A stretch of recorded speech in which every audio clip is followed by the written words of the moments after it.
फरमाते हैं कि मैं ना मजदूर लेने गया, बगदाद के चौक में मजदूर बैठे होते थे, तो मेरी उन मजदूरों में से ना एक नौजवान बच्चे पे नजर पड़ी। बड़ा कमजोर सा वजूद था, लेकिन चेहरे पर इबादत का निशान था। माथा बताता था कि नमाज का बड़ा ख्याल रखता है। मैं उसके करीब गया। चेहरे भी बड़ा कुछ बताते हैं ना, चेहरों में भी बड़ी रानाई होती है। फरमाते हैं मैं करीब गया, मैंने उसको कहा बेटे मजदूरी करोगे? तो कहने लगा मजदूरों में बैठा हूं तो हुजूर मजदूरी के लिए ही तो बैठा हूं। तो मैंने कहा कि चलो फिर। कहने लगा नहीं, मेरी कुछ शर्तें। मैंने कहा बताओ? कहने लगा पहली शर्त यह है कि लोग 4 दिनार दिहाड़ी लेते हैं, मैं 3 दिनार लूंगा। मैंने कहा यार बेटे तो बड़ी बेहतरीन है, बाकी भी इस तरह की रख ले। उसने कहा हुजूर दूसरी शर्त यह है कि मैं आपकी मुकम्मल बात मानूंगा, लेकिन जब अजान हो जाएगी फिर आपकी नहीं सुनूंगा। तीसरी बात उसने ये की कि हुजूर मैं आपके घर में काम करूंगा पर आपके किसी सवाल का जवाब नहीं दूंगा। कहते मैंने कहा यार तू बड़ा अजीब है, शर्तें तो मालिकों की होती हैं। कहने लगा जी बहरहाल मैं शर्तें लगा के जाता हूँ। फरमाते मैं उसे घर ले आया, काम मैंने उसको बताया, तो जो काम मजदूर सारे दिन में करता है ना उसने 2 घंटे में कर दिया। हमारे मजदूर सिगरेट पीने में भी तो आधा घंटा लगाते हैं, वो चाय पीने जाए तो पौना घंटा। वहां उनको भी तो ध्यानदारी करनी चाहिए कि नहीं करनी चाहिए? मुआहदा किया है ना जी, तो पूरा उतरना चाहिए ना। कहते 2 घंटे में। अब काम जब बंदा शुरू कराता है तो काम और निकल आता है। कहते काम मैंने उसको और बता दिया, वो करने लगा। उसने मिट्टी निकाल के रखी थी बाहर रास्ते में, तो अजान हो गई जोर की। उसने वहीं कुदाल छोड़ी कही और चलने लगा। तो मेरा बेटा कहने लगा इसको जरा बराबर कर दो। कहने लगे चुप कर जा, तेरे बाप से बात हुई थी, जब अजान होती है तो मैं किसी और की नहीं सुनता, सिर्फ अल्लाह रसूल की सुनता हूँ। कहते मस्जिद चला गया, नमाज पढ़ के आया तो दोपहर का वक्त था। मेरी बीबी कहने लगी इसको को खाना खा ले। कहते हमने कहा खाना खा लो, तो कहने लगा मैंने रोजा रखा, रमजान भी नहीं था, नफली रोजा रखा हुआ। फरमाते हैं शाम हुई, मैंने 3 दिनार दिए, तो मैंने कहा तेरा नाम क्या है? कहने लगा मैंने आपसे कहा था मैं किसी सवाल का जवाब नहीं दूंगा। तो वो चला गया। अगले दिन मैं फिर लेने गया उसे, काम कुछ और निकल आए, तो लोगों ने बताया वो सिर्फ हफ्ते वाले दिन आता है। मैंने कहा क्यों? कहने लगे जी वो कहता है मेरा हफ्ते का खर्चा 3 दिनार है, जब 3 दिनार कमा लेता हूं तो बाकी सारा टाइम अल्लाह रसूल की जिक्र में गुजार दिया करता हूं। फरमाते हैं जी अगले हफ्ते मैं फिर लेने गया, मैंने पूरा हफ्ता इंतजार किया कि काम उसी से कराना है। मैं जब गया तो मैंने कहा चलो। कहने लगा मेरी शर्तें याद है ना? और मैंने कहा याद है भाई साथ चल। फरमाते काम कराया, 2-3 हफ्ते वो आता रहा। 1 हफ्ते में गया तो लोगों ने कहा हुजूर आज नहीं आया। क्यों? कहने लगे बीमार हो गए।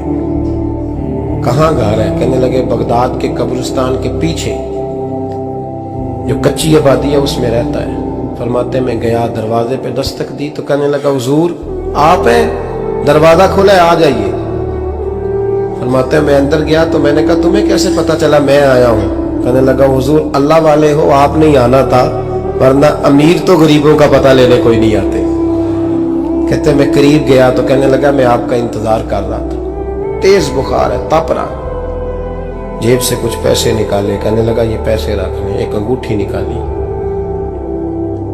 कहने लगा हुजूर आज रात को मेरा इंतकाल हो जाएगा, इन पैसों का कफन खरीद के सुबह जनाजा पढ़ के मुझे दफन कर देना, और जब दफन करो तो ये अंगूठी लेके असर के बाद हारून रशीद के पास जाना। आप उसे कहना मैंने मिलना है, पर वो आपको टाइम नहीं देगा। आप उसको आवाज दीजिएगा कि तेरी एक अमानत है मेरे पास, फिर वो आपसे मिलेगा तो अंगूठी दे दें, फिर आप मेरी तरफ से फारिग हैं। हज़रत फरमाने लगे तेरा नाम? और कहने लगा हुजूर वक्त थोड़ा है, आज रात मैंने जाना है, बड़ी लंबी माफी मांगनी है रब करीम से, अगर मुनासिब समझे तो मुझे अपने रब से तन्हाई कर दे। फरमाते हैं मैं आ गया, पर उसकी बातों ने मुझे सारी रात सोने नहीं दिया। फरमाते सुबह बड़ी मुश्किल से सूरज निकला, मैं गया दरवाजे पे हाथ रखा तो दरवाजा खुला हुआ था। अंदर दाखिल हुआ तो खुशबुएं मेरा इस्तकबाल कर रही थी। जब चेहरे से कपड़ा हटाया तो उसका तो इंतकाल हो चुका। इंतकाल हो चुका, ऐसे जैसे किसी का दीदार करके सोया। कहते मैं तो 2 आदमी ले गया था जनाजे पे, पर पता नहीं दुनिया किधर किधर से आई, कहां कहां से। अखां जदों मीटियां जमाना मैनू रोवेगा, अपना ते अपना बेगाना मैनू रोवेगा। फरमाते हैं मैं तो 2 बंदे ले गया था, पर पता नहीं मखलूक कहां कहां से आई। जनाजा पड़ा, दफन किया।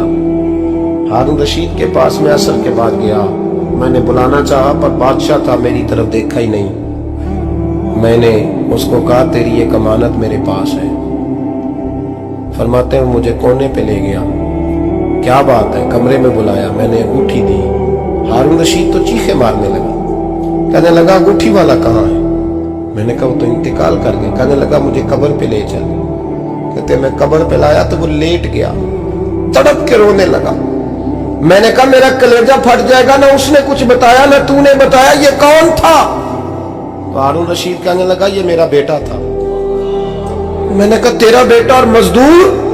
कहने लगा हुजूर ये हजरत दाऊद ताई के पास बैठा करता था, उनका मुरीद था, मुझे रोज कहता था अब्बा तूने बड़ी दुनिया इकट्ठी कर ली है, मरते वक्त तुझसे टांगे समेटी नहीं जाएंगी, इतना हिसाब नहीं तू दे सकेगा। मैं इसको समझा देता, इसकी अम्मा समझा देती। ये रोज हमें कहता छोड़ दो, आ जाओ अल्लाह रसूल की बारगाह में झुक जाएं।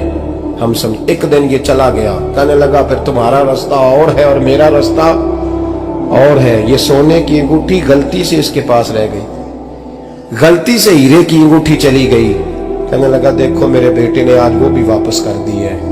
फिर तड़प के कहने लगा हारून रशीद था तो ये मेरा बेटा, पर मेरा मुर्शद निकला, मेरा पीर निकला। भाई जिंदगी तो बड़ी थोड़ी है ना।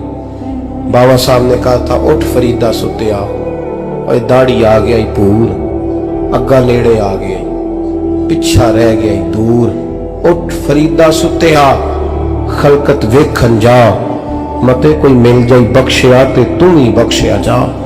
उठ फरीदा सुत्या झाड़ू दे मसीत, तू सुते रब जागदा तेरी डाडे नाल परीत। मेरा रब हमें भी अपनी बारगाह में कबूल फरमा।